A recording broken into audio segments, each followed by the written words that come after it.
सुप्रभात। बाबा कहते हैं, मेरे प्यारे बच्चे, आज मैं तुमसे कुछ ऐसी बात कहना चाहता हूँ, वो शायद तुमने देखा भी होगा और सभी करते हैं। और वो तुम्हारे साथ भी हुआ है कि घर पर मेहमान आए और तुम्हारी कमियों को जताने की कोशिश करके गए।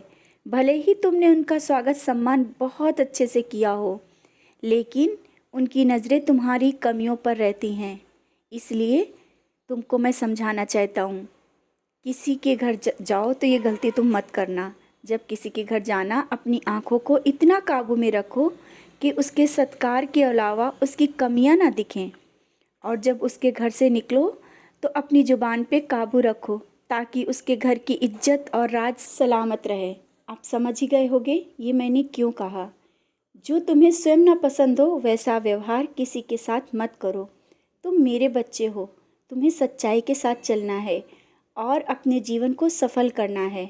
मैं जानता हूँ तुम थक गए हो ना, खामोश रहते और दुख को सहन करते। तुम्हारा दर्द देख रहा हूँ, मुझे सब मालूम है। समय आने पर इन सब का फल मैं अवश्य दूंगा। तुमने सब दुखों को अकेले ही सहा है और सबको खुश रखने के लिए अपने चेहरे पर जो बनावटी मुस्कुराहट सबको दिखा रहे हो ना, उसके पीछे का दर्द मैं देख रहा हूँ। जो दूसरों को खुश रखकर स्वयं दर्द सहता है, उसके दुखों को मैं ले लेता हूँ। तुम्हारा दर्द बच्चे जल्दी ही दूर कर दूंगा। जिस कारण तुम्हारे चेहरे पर उदासी है, वो सब सही कर रहा हूँ। तुम जिस रास्ते पर चल रहे हो ना, चलते जाओ, मंजिल तक पहुँचा ही दूंगा। और तुम शिरडी आए थे ना, शिरडी वही आता है जिसे मैं बुलाता हूँ। फिर भी मन में प्रश्न कर रहे हो कि शिरडी जाने के बाद भी तुम्हारे काम क्यों नहीं हुए, क्यों ये दर्द हो रहा है, क्यों इतने दुख हो रहे हैं। बच्चे धैर्य रखो।